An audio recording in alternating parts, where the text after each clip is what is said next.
Achieving a gorgeous grin from home isn't a total mystery with Bite Clear aligners. Just don't be surprised if all of your sleuthing friends start asking, "What's your secret?" Begin by ordering your at-home impression kit today for only $14.95. Bite Clear aligners are doctor-directed and delivered to your door. Treatment costs thousands less than braces. Plus, they offer flexible financing, accept eligible insurance, and you can pay with your HSA FSA. Get 80% off your impression kit when you use code WONDERY at Byte.com. That's BYTE.com. Start your confidence journey today with Byte. Acast powers the world's best podcasts. Here's a show that we recommend.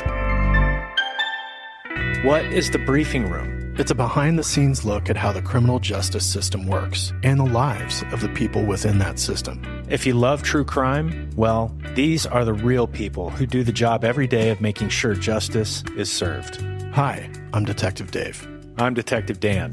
Together we have decades of experience in local law enforcement, a profession that we think is often misunderstood. So we're going to explore how to do it right, and we won't shy away from when it's done wrong. These are stories you'll hear nowhere else. Unique, frank, and unvarnished. From the team that brought you Small Town Dicks, this is The Briefing Room. Episode 1 drops on August 30th. We'll meet you in the briefing room. Acast helps creators launch, grow, and monetize their podcasts everywhere. Acast.com.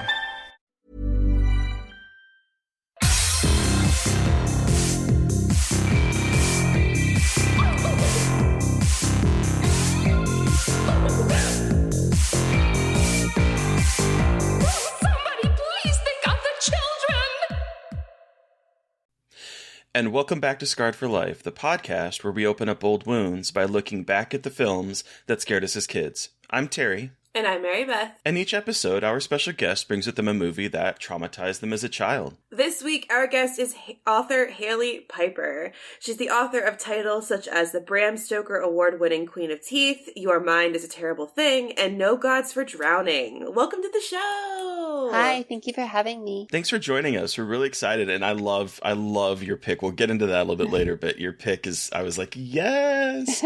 So, okay, I am about, I would say 70% through No Gods for Drowning. I was hoping to get it finished before the recording today, but I couldn't. But I'm really, really enjoying it. Can you tell our listeners a little bit about it? Sure. That's the most difficult one to tell people about.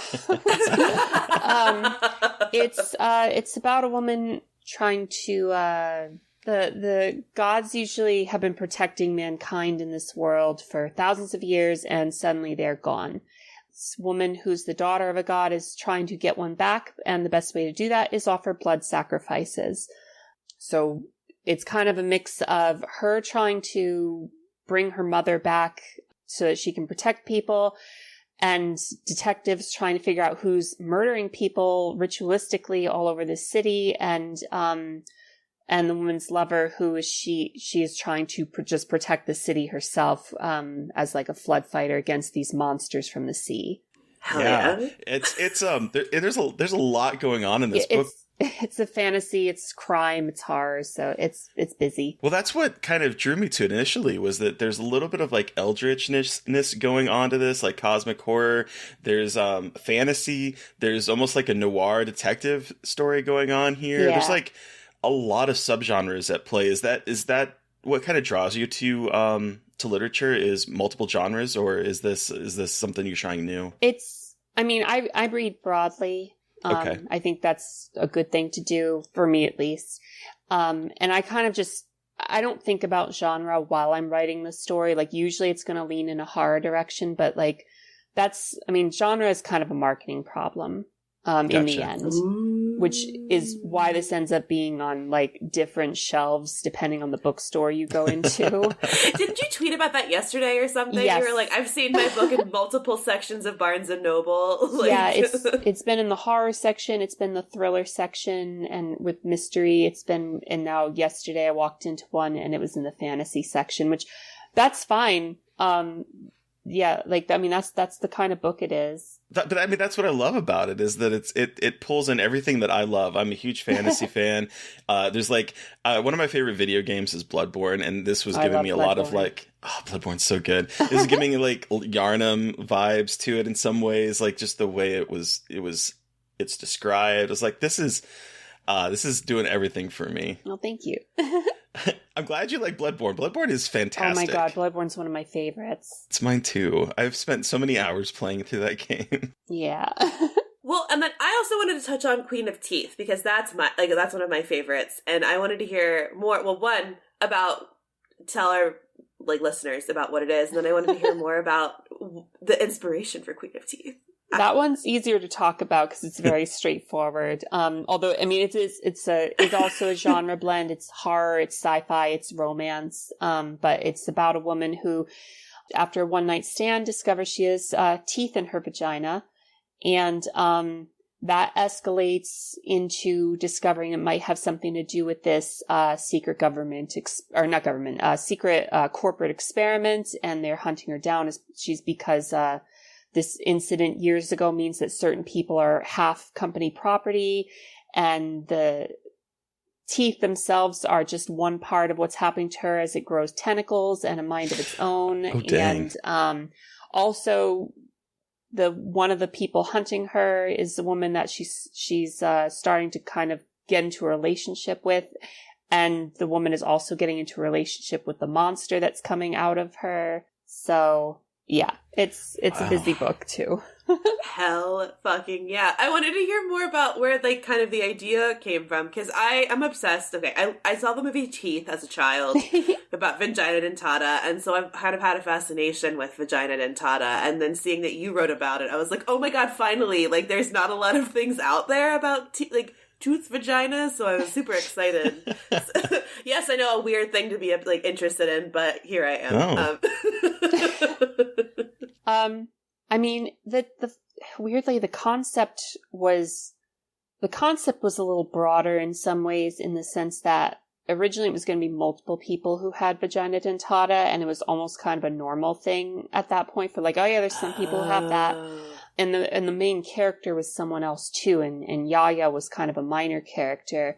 But then as I was writing it, I was like, Yaya is way more interesting than the main character I'm working with. I want to write a book about her.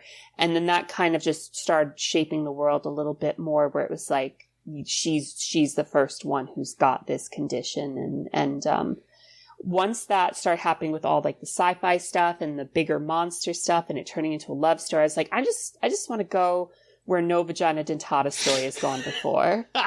And by the end of it, I think that I accomplished that. I would agree, 100%. Well, and I wanted to hear more, like, because you've said that there's always a lot going on in your books, and how do you kind of go about starting with world building with your books? And like, do you have like a process or kind of a way of thinking into starting to build the worlds in these narratives? Usually the way it goes, and this is not every single time, but most of the time, it's that the story dictates the world first. Okay. And then whatever I'm working with from the world at that point ends up bouncing back and reflecting on the story. And so they kind of have to ping pong what's going on back and forth, influencing each other. And then by the end of it, hopefully it's all cohesive. So like, I knew I wanted, like, for example, I knew I wanted there to be this, like, you know, big pharma, like, antagonist situation. But I didn't know that it was like a parallel present where, like, you know, that's one of those things that came out in the writing. It was like, oh, I think Nancy Reagan was president after Ronald Reagan. And then that's where it splits from the real world a little bit. And then you get into fun little things like, you know, that once you do that, you can kind of change more. It's like, oh, well, in this world, then the cops have tanks. And then it was kind of just like, well, that ends up influencing the story because then Yaya has to deal with that when she's being pursued. Yeah. It just goes back and forth. But then also, like, there's things that are similar to our world. Like, she's, like, obsessed with Looney Tunes or, you know, just, like, it's still Newark, New Jersey, even though it's changed. So. Yeah. Yeah, that's kind of how it goes about. It's like, something's going to come first. It's going to affect this thing. That's going to affect the original thing. It just goes back and forth until hopefully it all works out in the end. So like I said, I'm listening. So I wanted to say one thing. I am listening to the audiobook of No Gods for Drowning, and Jodie Harris is the narrator, and she's doing such a fantastic job with this book. I love her. She's so fantastic. Good with this. It's a lot of, I think all of my narrators have been amazing. I think she had the most work to do though, because she's juggling like 3 or 4 accents in some scenes. She's having to pronounce all these funky god names and cities and stuff. We actually went back and forth with pronunciation and stuff. And I was like, anything I didn't cover, just do your best, because like there's so many things in there. And then just like having to hit the emotional notes of like 4, like many POV characters actually, because there's 3 main POVs, but then there's a bunch of little POVs throughout. Yep.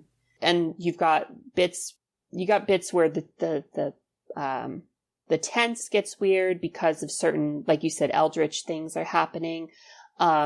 There's even a song at one point, and yes, I was like, she sings. Yeah, she sent me an MP3, and it's like, is this what you were thinking of, like, for the tune? And I emailed back, I was like, that is exactly how it sounded in my head. That was amazing. When she started singing, I was like, holy crap. Yeah, she's fantastic. She's so talented. She's so talented. Yeah, I loved it. But so, like, I think I'm about 4 hours left in the book, because it's a longer one. It is. It's my longest book. So I don't know exactly how it ends, and I don't want it to be spoiled at all. No. But I am curious. Is this got like some more twists ahead? I know.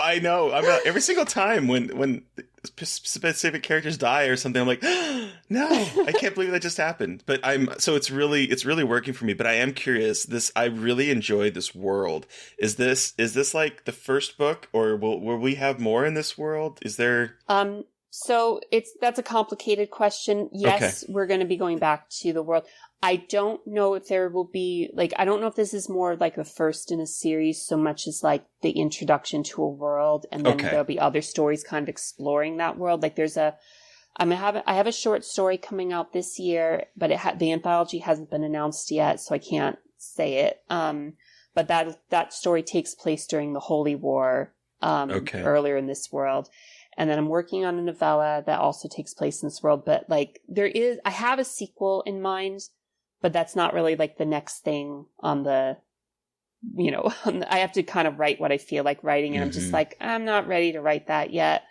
But yes, I'm planning to do more stories and more books set in this world. Cool. 'Cause I really enjoy this world. Thank and like I said, I don't know if this is like a self-contained story or not, but I want to know more about this world. So that's exciting. I want to try to make each thing self-contained in its way, like that this could be your first experience with age and such, and that's enough. Like that's like that you can just get a feel for it from that, even if it doesn't cover everything. Hell yeah.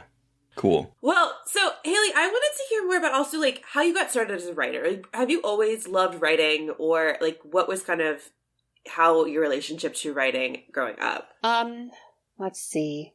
I mean, I always liked telling stories. I think I started writing like people would write stuff down for like people who could write faster, adults. I started writing very simply though. Like when I was 8, I loved Jurassic Park, so I wrote Cretaceous Park, which was like, it was like, how long was it? Like 6 pages? But for some reason I thought that was as long as the novel, because that's how long it took me to write, was as long as it took me to read the book. Wow, that's I love incredible. that. And then I think a couple years later, I think I mentioned this on Twitter, where I tried to by hand write a book where it was about aliens came to Earth in UFOs and wanted to make giant like chickens, and that was their plan to take the world, which I kind of referenced in No Gods for Drowning at one point, when Alex is like, what if the Dawn Gods came and they made chickens super smart? Yeah. Just got to that part. That's incredible. He's just making an analogy. It didn't happen, but and I remember there was one where I was trying to write a very complicated story about werewolves, where it was like many different points of view, and I didn't really have a plan. It was just random scenes, which is fine now because I'm experienced. I can do that, and then like, okay, I'll weave this into a narrative as I figure it out. But like back then, it was just like I was looking at these sheets of paper, and I was like, I don't know what I'm doing. And it's amazing. And then, like, what did you read? Horror, sci-fi, like scarier stuff growing up? Yeah. Too? Okay. I mean, with adult novels, it definitely started with Michael Crichton, and I think that was solely because of Jurassic Park. And then I was like reading Sphere and Congo and stuff like that. Oh wow. Okay. With kids stuff, though, definitely horror right away. With like Goosebumps. Yep. Okay. I wish I had discovered Christopher Pike back then because those books seem to be wild. But my mom was reading Dean Koontz, and I went into her room. I don't know what was going on, but I needed something to read. And I was like, I think I was 10, I think. Anyway, I went into a room. I couldn't have been older than 10, so I was 9 or 10, but I'm pretty sure 10. But I went into a room and I saw Mr. Murder sitting in her, like she had this cute little wicker basket that she'd put whatever books she'd finished reading, and it had all these like grisly thrillers and stuff. So I pick up Mr. Murder, and it's about like how this writer doesn't know his blood has been used in a cloning experiment, and that clone thinks he's the writer. So it's like going to his, like it's stalking his family, thinking that like, oh, this guy stole my life. And I think I've read that one. I've read a number of Dean Koontz books, now that you're explaining it, I was like, I think I have read that one. That's one of the tamer ones, I think, which is a good place to start. And then I read Watchers, I think. Oh, yeah. Yeah, I loved Watchers. That was like the super smart dog and the monkey monster and stuff. Yeah. But then, like, his new book at the time came out, Intensity. And my mom, like everybody, my mom and all her friends were buying Intensity, and I saw her reading it, and I was like, can I read that when you're done? She probably should have said no, but she didn't. She was like, yeah, when I'm done, you can read it. And so then, like, when she finished it, it was just there, and I started reading it, and it's about this guy who, like, goes into places and he murders whole families, and he got this girl kidnapped, and I was 10. I know I was 10 for this. And he's got this girl kidnapped, and that he's he's essentially showing her photographs of the murdered families because he wants her, because he thinks he can hear when someone's mind breaks. And this woman, like, he doesn't know that that there was a friend staying with the last family he killed, and she's like been hiding in his RV to keep away from him, but then she ends up at his house, and it's High Tension has taken a lot of plot points from this book, I have to say. Which one came first? Because I don't know whether it was that one or... High Tension came out in 2000, so like Dean Koontz's books had already existed, but yeah, High Tension has a very similar setup, shall we say, to... Really? Yeah. Really? I've never read any Dean Koontz. I just remember when I worked at a library, I shelved his stuff all the time, and, like, I just never thought anything. I was like, oh, I equated him to, like, old people books. I was in high school. I was a shitty teenager. What can I say? But now See, the difference is I was little, so it's like, these are adult books. Mm-hmm. See, exactly. But then you got to experience them. Me being a judgmental high schooler was like, oh, these aren't scary. But now, the past couple of years, I'm like, I should read some Dean Koontz because his stuff sounds absolutely, like, so creepy. And, it's pretty, he's got, I haven't read anything from him since I was, like, 11. I was mowing through them when I was younger, so I don't know how any of it holds up. I remember the one I really should not have read was The Voice of the Night, but at that point, my mom was buying the mass market paperbacks because you could get them cheap, and she was just buying like a chunk of them just to keep me like occupied because I was just reading through them so fast. Weren't those the days when you could just mow through books like that? I miss it so much. I was thinking about that the other day where I was like, man, I used to read so many books and now I struggle just to finish one, like in at all. It's so bad. But sometimes you find one that really, like, I'm reading, I've got an arc of Catch Your Own Award's new book that's coming out later this year, Looking Glass Sound. I have been up way past my bedtime, not even noticing the time pass because I'm so sucked into the book. And I love when that happens. Oh, it's the best. I'm reading Gideon the Ninth. Everyone's heard it, like the sci-fi lesbian yeah, you don't have to explain that. It's just like, like, oh yeah, Gideon the Ninth. Yeah. That was one that got me back into wanting to read again because I was like staying up until 2 a.m. reading. I was like, oh my god, this is ridiculous, but it's a nice not even feeling. The book's fault. It's the social media, because we've got infinite scrolling. You never run out of stuff, so it's just killed our brains. And it's like, I put my phone on the other side of the room when it's my reading time a lot, because I'm just like, that's the only way. Otherwise it's not even that I think, oh, I bet something cool or interesting is happening. It's habit. My hand just does it at this point. Yes. Even if I shuffle around my social media tabs, even that's enough to stall me from actually opening them sometimes. Like, I'll just switch them around so that it breaks the habit. It's like, if I have to move to another page, that's one more step. It's like, do I really need to check Twitter right now? What do I expect out of it? Seriously, well, that's actually really smart. That's actually a really smart strategy. I might have to start doing that, because I think we have to exhibit. It's not to just quote this term again, but it's like, it's some level of like having to exert self-care, in that we have all these systems that are wrecking our concentration and attention spans, and we kind of have to be proactive about taking that control back. Yeah. Huh. Wow. Huh. Back to I was Sorry. like, how do I transition? No, not at all. I was like, apologize. there's just, I can't transition. I'm not clever. Back to a time when our attention span maybe wasn't as bad as children. But so we've talked about the books, but then what was your relationship to like horror films as a kid?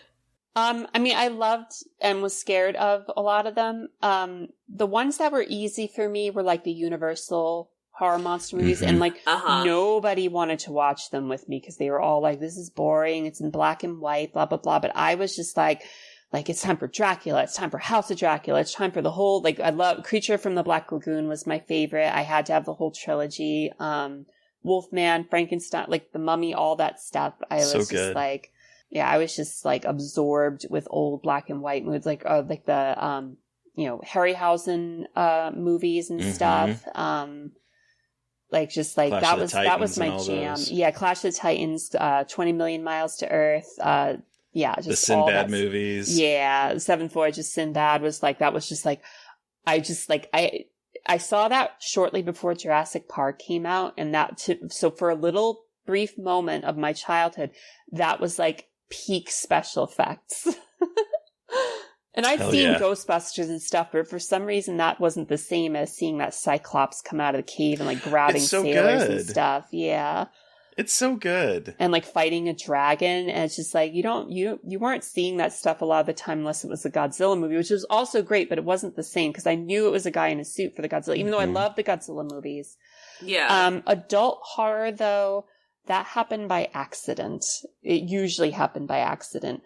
My dad was supposed to bring home a VHS that a coworker had recorded off TV of the movie Troll, which he figured was pretty kid-friendly, and I'm sure it is. I haven't actually gotten around to seeing Troll, but that wasn't the movie that was on the VHS. Oh, no. It was, I was 5, and my sister was 4, and the movie was H.P. Lovecraft's The Unnameable. I don't know how much it has to do with with the Lovecraft story, but this was full-on nudity, blood, people's heads getting cut off, just cursing. It was, and like, kind of Sam Raimi creature cam POV. Like, we only made it about a half hour into the movie, and I still think that was pretty impressive for a 5-year-old. Wow. Yeah. I wouldn't say that was the movie that, like, that's not my scarred for life pick. And I think probably because I did watch it when I was 20. Obviously years later. And I was just like, I wasn't very impressed. I was like, I think that the only reason this scared me is because I was 5 and I had no other experience with this kind of stuff. I think even if I had been 7, I wouldn't have been scared by it. But it was just one of those things where just like, that was like throwing me in the deep end kind of situation. Right. Oh my God. It's gonna be Troll. Absolutely not. No, it's an H.P. Lovecraft adaptation with monsters. So I kind of was pulling at more adult horror as side by side with the Universal stuff, or I know that was adult horror back in the day, but like we had a weekend. This was a very like down like bummer weekend because how these movies end. But I happened to grab from the video store Carnosaur, the 70s Invasion of the Body Snatchers, and Night of the Living Dead. Wow. Oh wow! And what a trifecta! Right. It was definitely something to watch, and like I'd never seen any of those movies before, but none of those have a happy ending. I've never seen Carnosaur, but the other ones absolutely. Carnosaur, I mean, it's hard because like on the one hand, it's a Roger Corman film it in a couple months ripoff to like get it in the stores before Jurassic Park releases in theaters type of movie. On the other hand, there is some impressive and interesting stuff. It is a very bleak movie. It is like a tonal opposite of Jurassic Park. It is It is such a depressing movie. Huh. But there's some creepy stuff in it here and there. It's definitely got the gore factor. I'm looking on it on Wikipedia or on IMDb, and there's a trailer playing, and I'm like, this looks wild. It's like it was one of those things where like I kind of forgot a lot of it, and I wrote it off as just like, yeah, that was that weird freaky dinosaur movie where they get pregnant with the dinosaur eggs and stuff. But then I watched a little, like somebody was kind of like doing a little mini review of it recently, like on YouTube, and it was like I saw the guy was like trying to get away from the giant Carnosaur up into these pipes and stuff, and I was just like, I feel like Dino Crisis is based off of this more than anything else. Dino Crisis. Oh, that's a great game. Where's our Dino Crisis remake? I know, right? Come on, Capcom. Was that an arcade game? No, this was like a Resident Evil style game on the PlayStation. Oh, okay. I played something similar, I feel like, but at an arcade, and that's why I was like, there's something, but there's Time Crisis. That was an arcade game. That might be what I'm thinking of putting dinosaurs in it. Oops. That'd be fun, actually. Time Crisis with dinosaurs. That was one of my favorite games to go to at the arcade. Time Crisis. Yep, me too. Wow. But so we have talked. Well, actually, okay, listeners, we're going to take a quick break, and then we will come back, and then we will talk about your Scarred for Life choice, Hailey. And we're back! Yay! All right. So, Hailey, what film did you bring with you today as your Scarred for Life pick? My Scarred for Life pick is The Blob 1988. Okay. So in The Blob 1988, a deadly entity from space crashes near a small town and begins consuming everyone in its path. Panic ensues as shady government scientists try to contain the horrific creature. All right, Hailey, this is one of my favorite movies of all time. When I was a kid, it was one of my favorite movies as a kid. I'm so excited to talk about this. So bring us back to the beginning. How did you see this movie? Why did you see it? Why is it your Scarred for Life pick? Give us your horror story. I cannot wait. All right. So just some brief background there. Back then, TNT would have Monster Vision each Friday. And this was before Joe Bob Briggs. So it was just a lot of older stuff, and one of the movies they'd play a lot of the time was the old Steve McQueen, The Blob from the 50s. Mm-hmm. And I really liked that movie. It was fun. It was, it was just a good time. So I used to also peruse the TV guide. So I happened to see that The Blob was going to be on, I think it was USA or something, on Saturday afternoon. It's like, oh, that's not the usual monster time. It's not the usual monster channel, but I can watch The Blob. So I turned it on, and then we're slowly descending through the clouds as creepy 80s style credits play over this very somber synthesizer music. And I'm like, this isn't the Blob. But then it says the Blob. And I'm just like, but it's not the Blob. There's no song. Where's the song? Where's the little squiggly lines? Beware of the Blob. It creeps and leaps and glides. Oh my God. Right. So I'm just kind of watching out of morbid curiosity at this point. I'm 9 years old, by the way. So I didn't understand. Yes, exactly. So I didn't understand what remakes were. I didn't understand a lot of things with movies. So I'm watching, and I don't know these characters. It's there's no they're not driving around in the Cadillacs and stuff. There's Brian on his bike. There's the football game. There's just kind of small town stuff happening. I'm just kind of riding it out. And then it gets to where they're about 10 minutes in, right before the first commercial break, where the thing comes down from the sky, the meteor hits. And I'm like, okay, I'm on familiar territory again here. It's this is kind of like the Blob.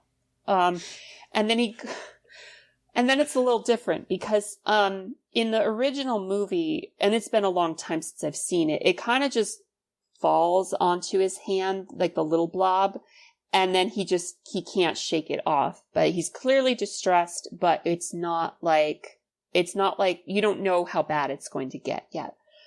This blob launches onto the guy's hand, and then it clearly is not only distressing, but painful. And he's running around. He runs into Brian out in the woods and then tries to chop his hand off with an axe. And then I'm just like, oh wow, they didn't try that in the other Blob, but then it just covers up the wound. The Blob says, right. It's just, and I'm just like, at that point, I'm horrified. Because one, this is not the Blob I was expecting, but two, I had never seen somebody chop at their own limb in a movie before and then blood coming out. And I'm just sitting there like this, watching on the tiny TV in my parents' bedroom, and they're downstairs doing something. I don't know where my siblings were. So I keep watching, I can't look away. And it cuts to commercial. I'm still sitting there. So then it gets back and we're in the hospital and Paul hears the noise as he's filling out stuff, and he goes to check on the old guy. And at this point, I'm still thinking Paul is the hero of the movie. I don't think that it's Meg or Brian. And so it shows the old guy turning away and his eyes going up into his head, showing the whites of his eyes and that big lump of the blob under his skin in his throat. And that's the point where I quickly changed the channel. Because I had come across situations where something really scary or gory was going to happen. And I was like, if I just change the channel for a minute, I'll come back. That part will be over. It'll be fine. It worked. I remember we were watching Raiders of the Lost Ark, and I didn't know what was going to happen when the propeller of the plane is going towards that one big guy that Indiana Jones is fighting. So I was like, oh, this is going to be bad. I turned off the TV for a second, for a minute, and then I turned it back on, and I didn't know that you don't see anything. Right. So I figured this logic will prevail here. The Blob is no different from Raiders of the Lost Ark. And so when I turn it back and I see the part where it drops onto Paul, and then it cuts to Meg, and I'm like, okay, so the movie did the channel change essentially for me. It brought me back to Meg where or it cuts. Does it cut to that, or is that the part with the Jello? I can't remember, but it cuts away. Oh, no, the Jello part is what I think the guy is cutting. Is he cutting off his? Is he not? I don't know if he's cutting it off, but that was my favorite smash cut in this movie when they smash cut. It's really funny. Yeah, no, it definitely cuts back to Meg. But okay, so then I think now it's just going to be like in the original Blob where after they fight, I remember the doctor being like, it must have absorbed the old man completely.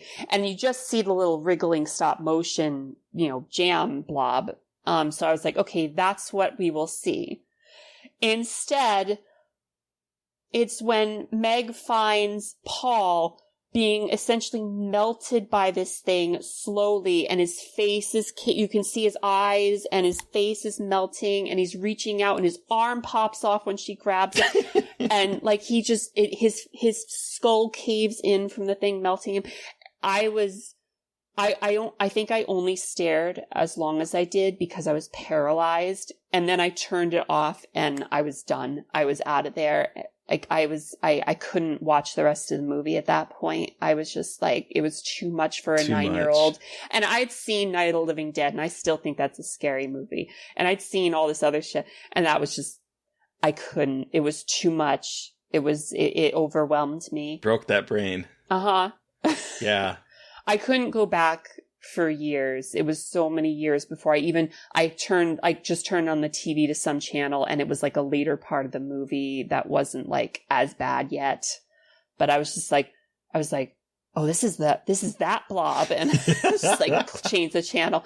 I saw the climax at some point before I saw the rest of the movie. And that, honestly, the climax is the tamest part because, it's just so bombastic. Mm-hmm. That's like, okay, like this is fine.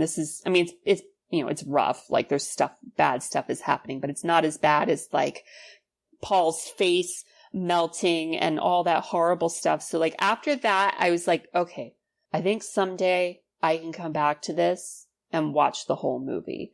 And that was only a few years ago. That was only in like 2016, I think, that I finally came back and watched the whole movie. And I was like 2016. I was like, it was in my 30s by then.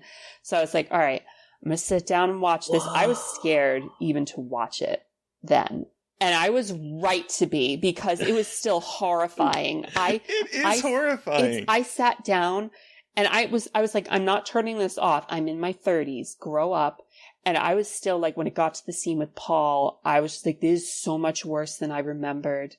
And then it gets to the part where like Paul's like rapist friend is like trying to like get that girl in the car, and they like she caves inward because the blob is inside her.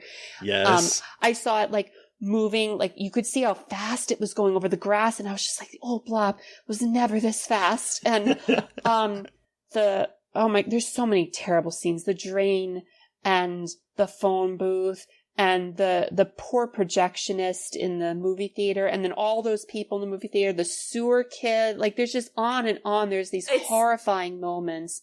It doesn't let up. No. It doesn't.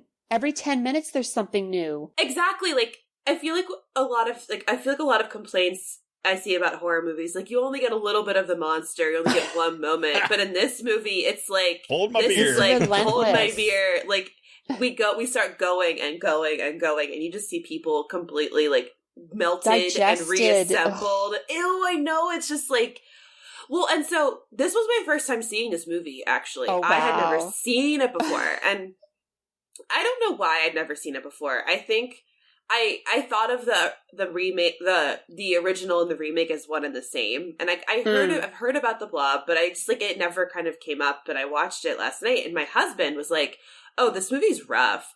And I was like, okay. And as I was watching it, I yelled a couple times. I was like, oh my God. Like when Paul is killed, my husband looks over and said, bet you thought that was the hero, didn't you? And I was like, I did think that was the hero. And we have the sheriff that we're introduced to, and you're like, oh, the hero. And then he is. So my favorite in this, though, is like the kills aren't like, they're not always this big, like, oh my God, that person is dead. It's like the sheriff, you just see his face blinking and floating into in the blob. And it's so sad. It is sad because it's not one of those movies where it's just like, here's a bunch of people you'll dislike, and then they get killed one by one. It's the movie where it's like, yeah, there's some assholes, but there's also a lot of nice people, like kind people, yes. like that, like the I forget her name at the diner, but she's like, we're closed, and it's like, he's like, oh come on, it's like, okay, I'll get you a sandwich. Okay, here's the last of this stuff. She's Fran. She's so gentle with everyone, and then she just has that dreadful, like long drawn out bit of the blob just condensing around the phone booth and her trying to keep it out with her foot and stuff. And then finally it just all crashes in. It's just one of those movies that's just like, you sit with the horror of it. Like, you really do. And it's so much worse to me than somebody getting like carved apart by like Jason or something, or even like a Saw movie. Like, this is worse than that to me. Well, and like, because there isn't, well, one, it feels like it's so much harder to stop it. You know what I mean? Right. Like, it's not a person. There's no decisions even being made. It's not intelligent. It's just doing Hungry. Things.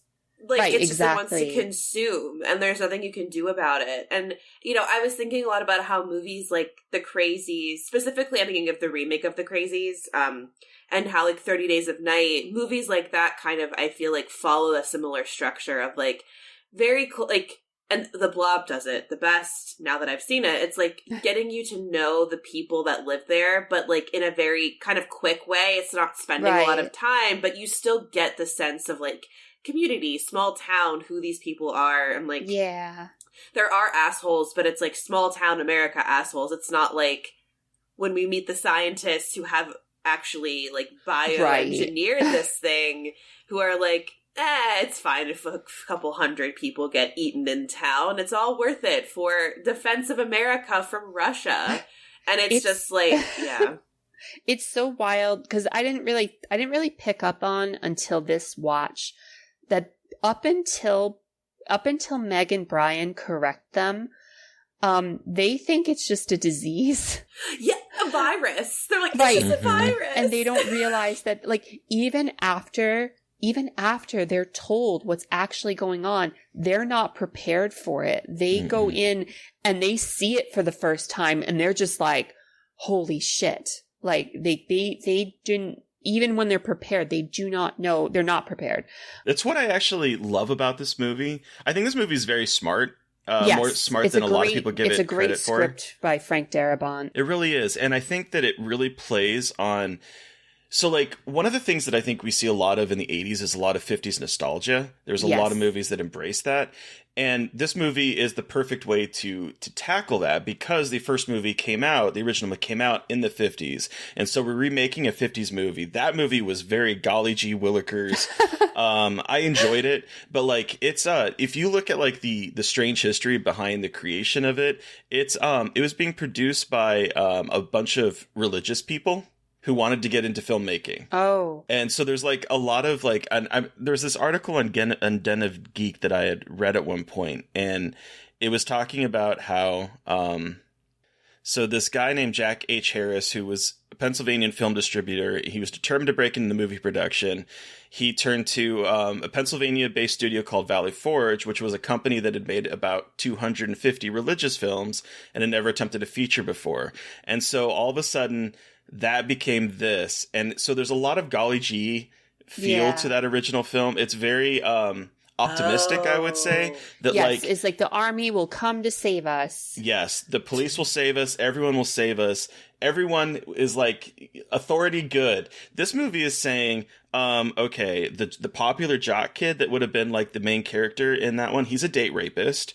We have the police that are just kind of farting about and not really figuring things out. We have the military coming in and all of a sudden they're authoritarian and they're not here to save the day. They're here to kill you. So it's definitely, it takes the kind of, if you've seen the original Blob like you, Hailey, and coming to this one, this is like a nihilistic, no, fuck you to the original Blob's more happiness. It's so smart. I think it still pays like decent tribute to the original in some ways. Like it's definitely not against the original, but it is against the original's like naivete. Mm-hmm. Like they're definitely both products of their time. And like I do love that this, like, people don't respect this one as much as I feel they should. Like there's two other 50s to 80s horror remakes, The Fly and The Thing, that get a lot more respect than this one. I'm like, I think that's the trio to me. Like that those three movies do an excellent job of taking what were at their time good 50s movies. I still love the original The Thing, the Howard Hawks movie, but they do an excellent job of making these more layered, I'd say, movies out of those premises. Yeah, same. Absolutely. I was thinking a lot about The Thing watching The Blob, because I was like, wait, so we have obviously I love The Thing. I have my poster back here, and we have all those iconic moments of like the head and the head spider. But we get just as many, if not more, iconic moments, I think, in this one, too, with the body horror. And I was so surprised, you know, especially with Peter's death, with him trying to come out of the blob. Right. When the little kid is getting... I know. You don't expect it. Ugh. Like... and we have the whole, like, she dives to save him. She's going, you're like, oh, she's going to come up with him and save him. It's fine. Right. And then she comes up and she's like, uh-oh, she doesn't have him and his half-digested corpse. And I think he's still alive. Exactly. Like, still alive and screaming. Like, the most horrendous, like, I think what this one, I think, is even scarier than The Thing is, like, you're aware that these people are in pain because they are being digested. They aren't just being, like, assimilated into an organism. Like, they are being fully digested. Right. And that is so much scarier and painful. And that is so much scarier to me. That's not knocking The Thing. But, like, the concept of the monster is even scarier with just, like, the pain factor and the death factor here. Like, Jesus Christ. Like, the dread for me of The Thing is that you don't know who to trust. Like, you don't know who's the thing. It's not so much the thing itself. Like, because each time they discover who's the thing, they dispatch it pretty quickly.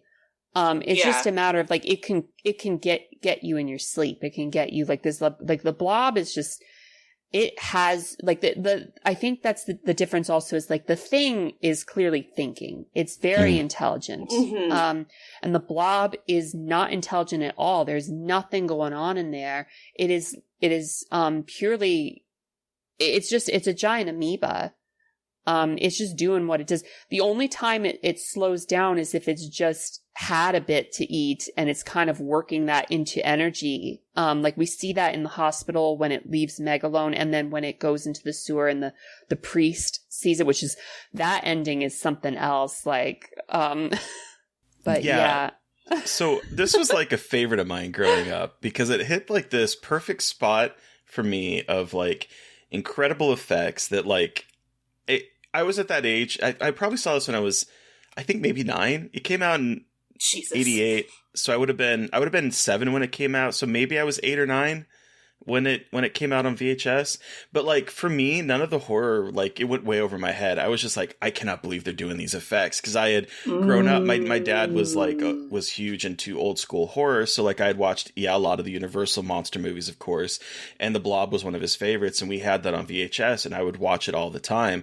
And so when this one came up, like I was like, it did not scare me. For some reason, I don't know why, because it is absolutely terrifying watching it as an adult. But as a kid, I was just like, how did they do that? I was like so enthralled in like the special effects. And there's no nudity in this movie. There's no sex. So my parents were like, sure, you can watch this one, because they had this whole weird ass thing about not American seeing. Thing. Yep. No titties for Terry was like the joke on the podcast, because I'd have to cover my eyes. And I'm like, well, okay, whatever. But yeah, so this movie didn't have any of that. It was just special effects. And I was like, this is my thing. And I was so excited by the end of the movie, you're bringing up the Reverend, because I was like, oh, I want to see the sequel. We never got a fucking sequel because no one went to go see this movie. But in my head, I kept like asking my parents, like, have you heard anything about the Blob sequel yet? Have you heard anything about the Blob sequel?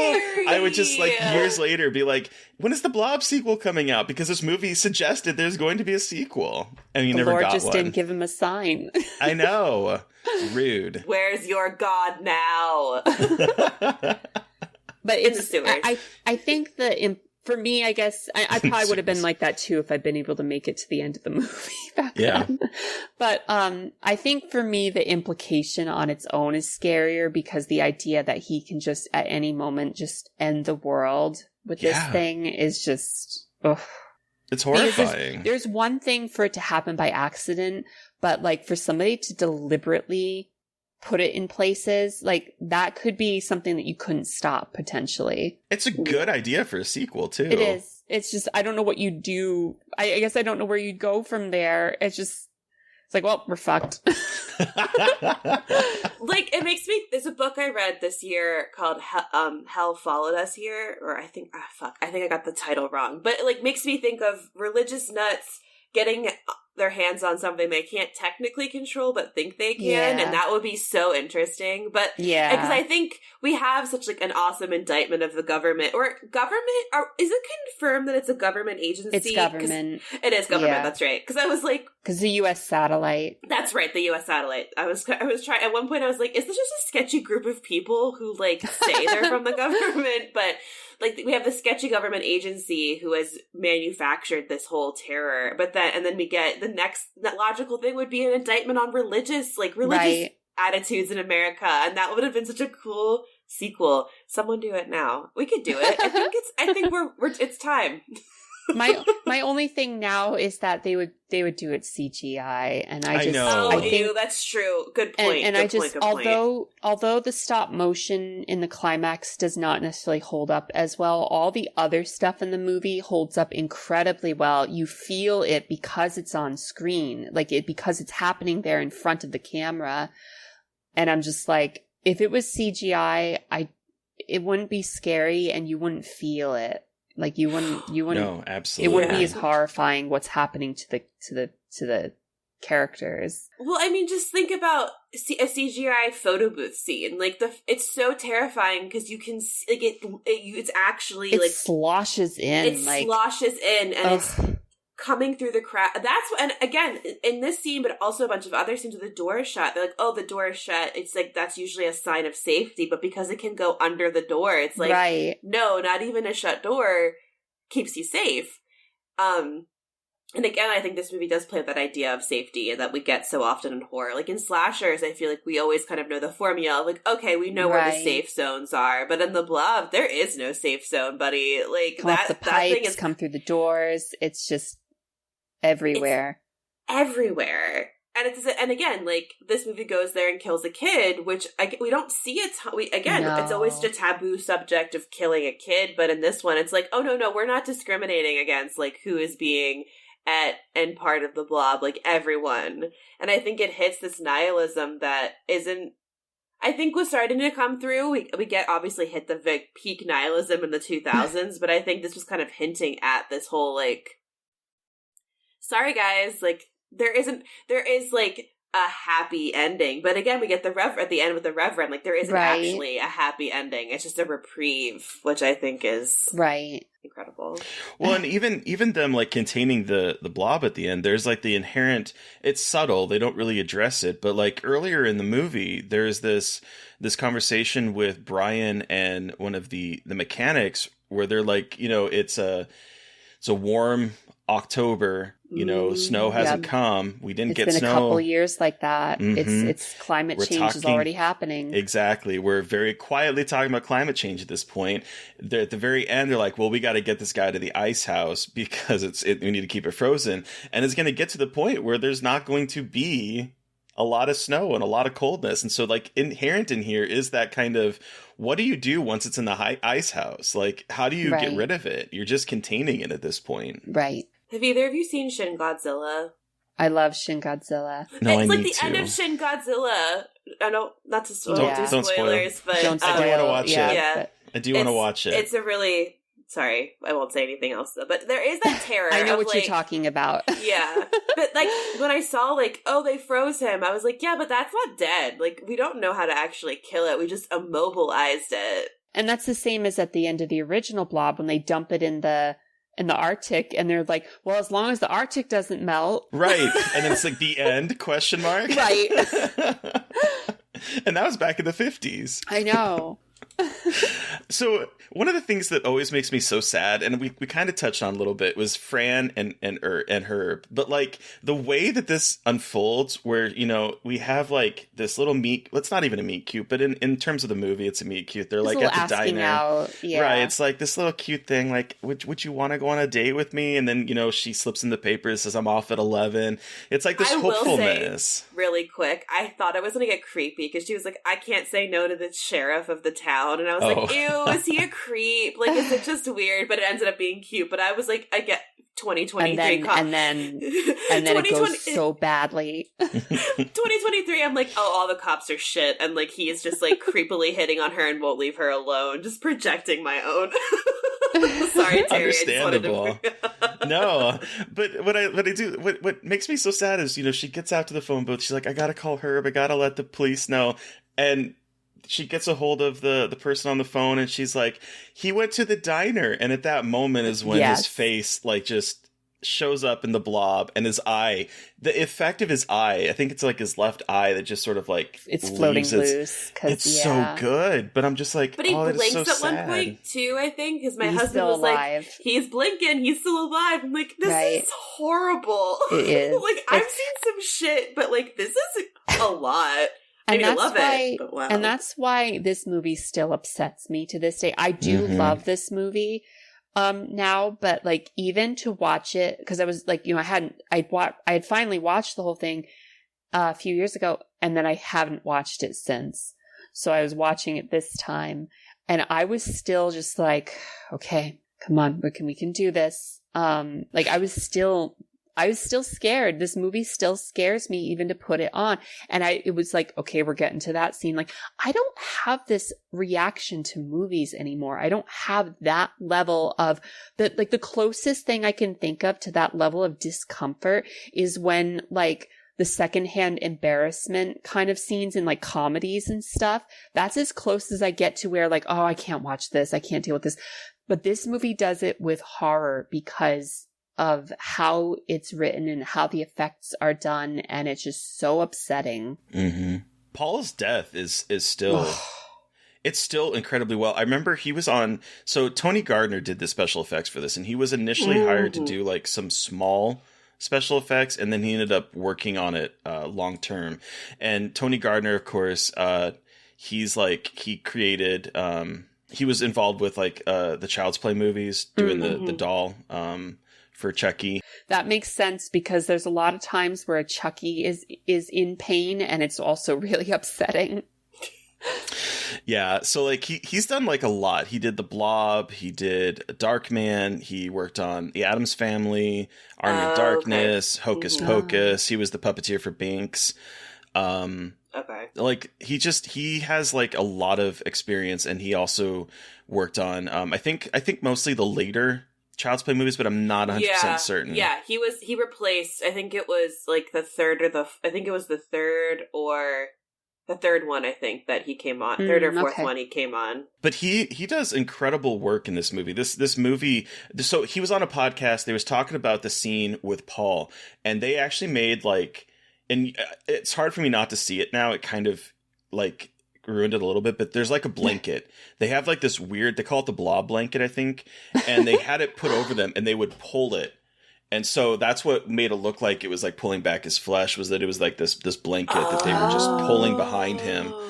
And so like it's really kind of cool now to watch it and kind of see that the kind of cracks in that scene of that doing it. But man, the amount of ingenuity in getting these effects from the 80s, it's so good. And that the Blob is gross. The Blob looks disgusting gross. in this. It's disgusting. It's absolutely disgusting. It's like snot. It looks like a sentient pink snot. And like, I mean that as a compliment. Like, that's not meant to be a bad thing, but it's like bubblegum and snot got together and made a horrifying cosmic baby. That moment where it's chasing Brian and Meg to the freezer, and it like goes very quick over the ceiling, and it's like, that was like, I didn't know, I couldn't tell even while watching it that that's foam. Yeah. Like, that's just foam that they sprayed up, and it moves over them like that. And I'm like, that's genius, because it doesn't look like it at all. No. This movie's incredible. Yeah, this movie does need to be talked about more. Like, I feel like I hear people talk about it and compliment it. People talk down about it. Like, I've seen that stuff on Twitter where they're just like, oh, the original Blob forever and stuff like that. Like to hell with the remake and stuff. And I'm just like, this is an amazing movie. And like, again, there was so much ingenuity to the effects and stuff. Like, it's incredible the work that goes into making something that's this unsettling and this like, ugh. It has moments of dark comedy though too. Like the editing. I know you Mary Beth, you mentioned your favorite smash cut, but like the editing between the blob moving up the guy's arm and then quick cutting to the kid slurping Jello. Yes. Good. I cheered because I'd heard about that before. Like, I'd heard of that moment, but when it happened, I was like, "That's the best smash cut to ever exist." Like, there's no one anything could ever tell me that is a better smash cut than the kid slurping the Jello off the plate. So good. But you know, there are funny moments there, but it's like the deaths are never like the source of it, and I appreciate that. Like they never give you that relief of feeling like you can laugh about somebody dying. It's always like terrible. But yeah, there is some humor, especially the early movie when you don't like things haven't gotten so bad yet. With the Jello smash cut, the whole thing with Paul coming to the house and the dad lowers the newspaper. The condom ribs. I was like, that was incredible. And also, like, worst nightmare possible. Like, could you imagine the embarrassment? Like, I'd be have to leave and never come back. Like, absolutely horrendous. I can never bring this guy to the house again. No. But, like, I feel like this movie, again, we talked about this, like, plays with expectations, though, in terms of what we expect from horror. Like, we have, like, the couple making out in the car. And, you know, you expect a death, but not such a horrendous one, and such one that is so obviously rape. You know, like, it's always, like, the two horny teenagers, but, like, they're all into it. But here, he's obviously sexually assaulting her, and then we have a horrendous death that I did cheer, because I was like, yay, death to rapist. But I was like, but oh god, like, she also died. Like, it's... Right. Yeah. And then I also think, you know, we introduced the two little kids, and because it's an 80s film, I was like, okay, these are going to be our kids that save the day, because, again, we're used to seeing the two little boys, and, like, the sister comes in to help.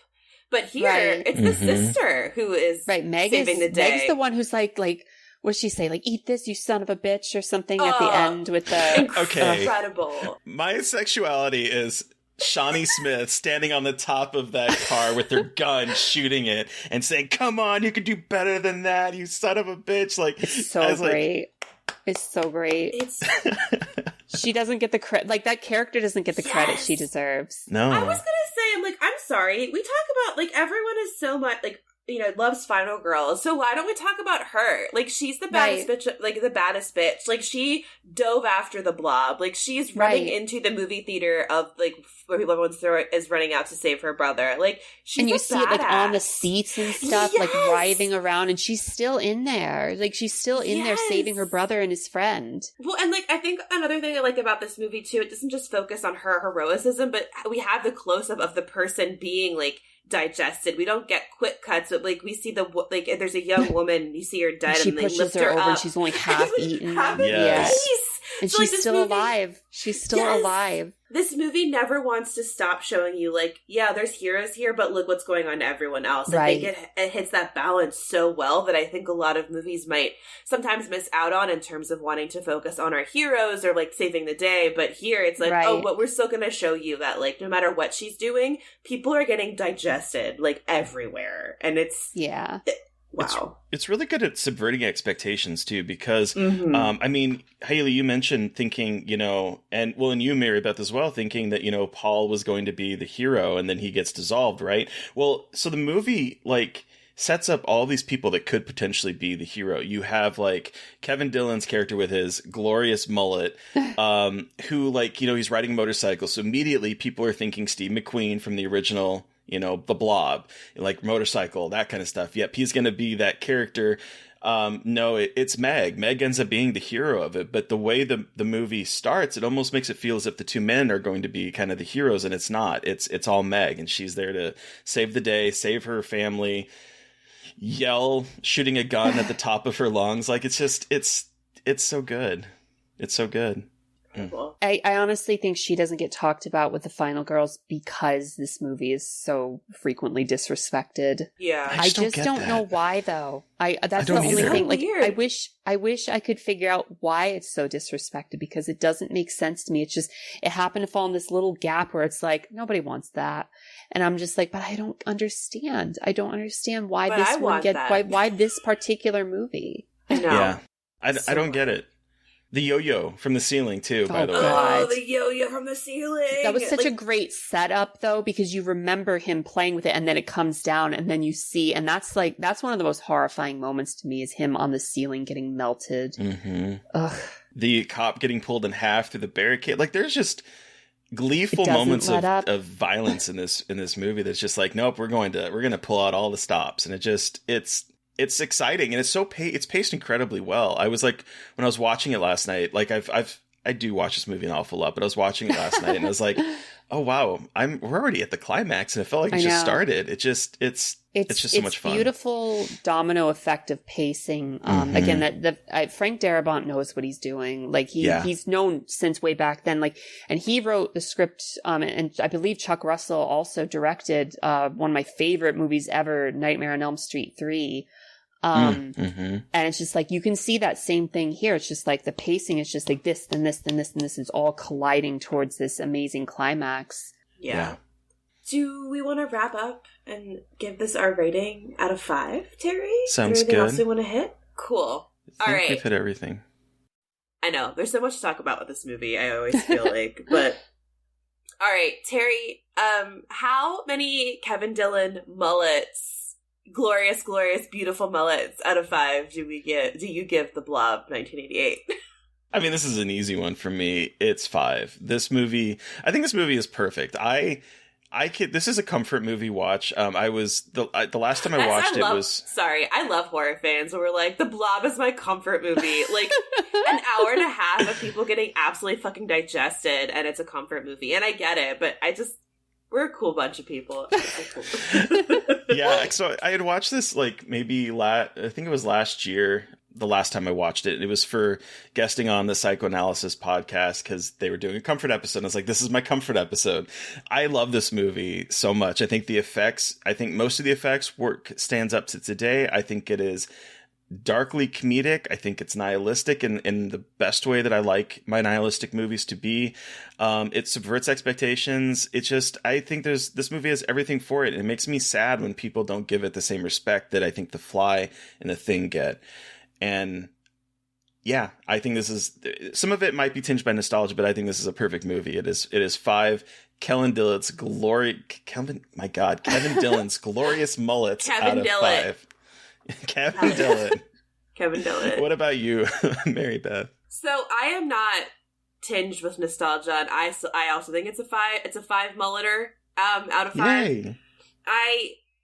I was so excited to watch this because I've been meaning to. And Hailey, when you said The Blob, I was like, oh, thank God! I finally am like gonna have my ass kicked into watching this movie.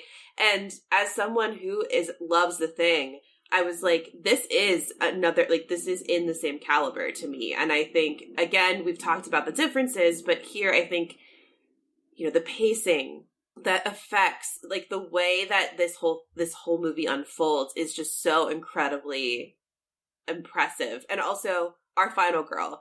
I'm not going to start talking about Meg as a final girl that needs more recognition, because she is such a badass. She's an incredible woman in horror, as we talk about. I think she is a character that needs to have more attention for all of the badass stuff she does. And this movie doesn't let up. It says fuck the government, and it says like fuck religion, and I love that, especially in 1988. I think that this is an incredible piece of horror cinema. So this is a 5 to Kevin Dillon mullets for me. Hell yeah. Hailey, you have the final word. How many mullets do you give this movie? I also give this 5 out of 5 mullets. I don't know if I have a nostalgia factor with it necessarily because I was so terrified to continue watching it.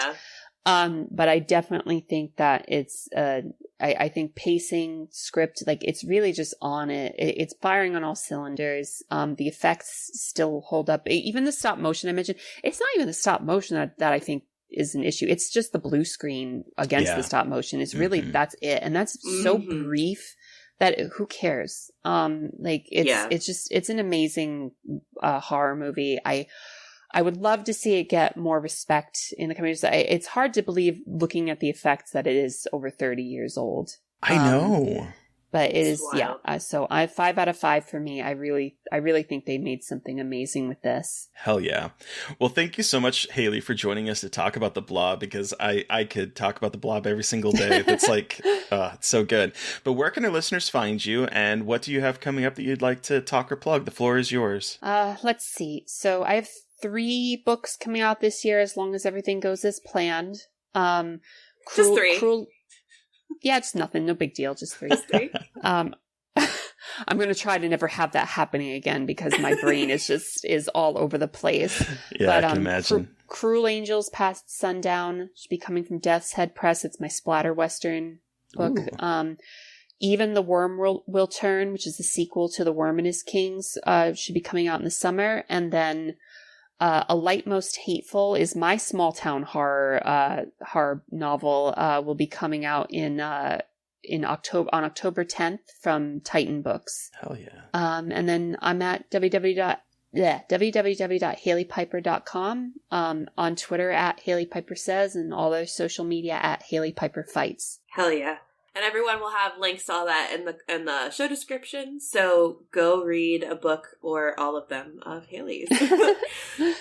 But listeners, you've heard from us. We want to hear from you. What was your experience with the Blob 1988? You can send us an email at scarredforlifepodcast@gmail.com, or you can reach out to us directly on Twitter. I am at MB McAndrews. And I'm at Gaily Dreadful. And of course, don't forget to follow the podcast at Scarred Podcast. And please don't forget to review, rate, and subscribe. And if you want to help support us, we do have a Patreon where we're releasing a lot of content, so go check that out. Thank you to Eric Power for our artwork. Thank you to Sean Keller for our music. Thank you everyone for listening. Please stay safe out there, but most importantly, stay creepy. And until next time.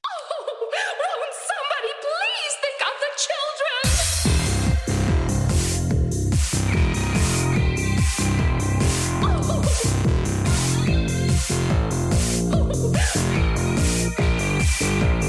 Somebody please think of the children!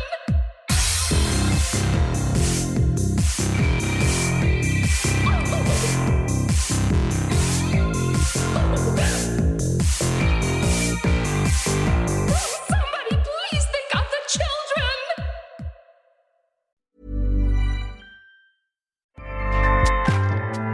Acast powers the world's best podcasts. Here's a show that we recommend. What is the briefing room? It's a behind-the-scenes look at how the criminal justice system works and the lives of the people within that system. If you love true crime, well, these are the real people who do the job every day of making sure justice is served. Hi, I'm Detective Dave. I'm Detective Dan. Together we have decades of experience in local law enforcement, a profession that we think is often misunderstood. So we're going to explore how to do it right, and we won't shy away from when it's done wrong. These are stories you'll hear nowhere else. Unique, frank, and unvarnished. From the team that brought you Small Town Dicks, this is The Briefing Room. Episode 1 drops on August 30th. We'll meet you in the briefing room. Acast helps creators launch, grow, and monetize their podcasts everywhere. Acast.com.